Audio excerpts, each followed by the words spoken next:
Moving on, eye retouching. We're going to go next to brightening the eyes and redness removal.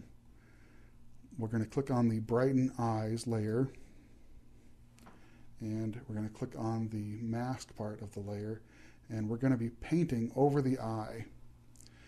And let me click on my paintbrush tool here, and I'm going to be painting with white. As you can see over here in the layers palette on this mask, the mask is black.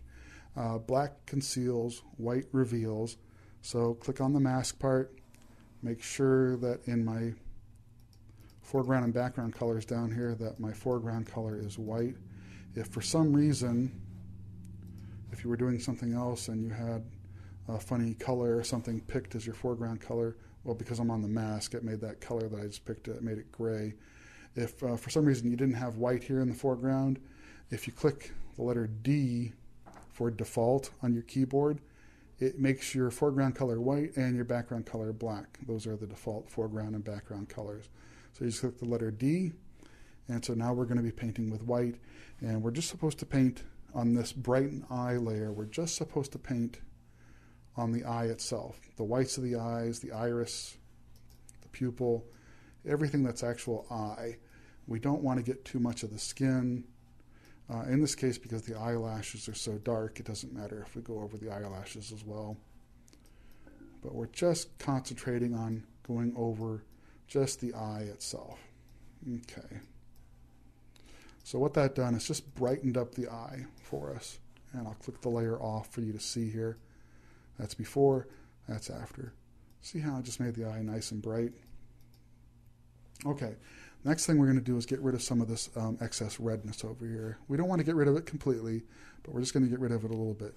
So our action created this nice layer up here called redness removal, and we're going to use that layer. So I just clicked on the redness removal layer, and again I'm going to click on the mask.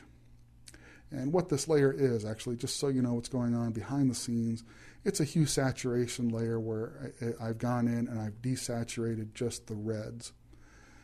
And to actually see what I've done, we're going to have to paint on the mask.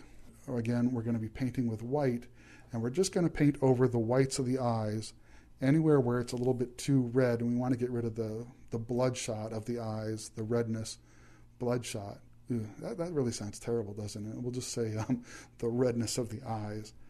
Okay, so I'm just now painting. Again, I am painting with white down here, foreground color white, and I am painting just over, and actually I can paint as much as I want because on this redness removal layer I have actually adjusted the opacity of the layer down to 65%, and in the adjustment part I have dropped down, if you look here under reds, I've dropped the reds down to -61. I didn't take it down all the way, so it's going to look fairly natural. Okay, let's go back here to our layers. And back here on the redness removal layer, just make sure we got all the red areas that we want to affect. Okay, we've gotten rid of the red bloodshot part of the eye. I'm going to turn that little layer eyeball off to see. So that was before, that's after. So we've left some because we don't want her to look like she's made of plastic.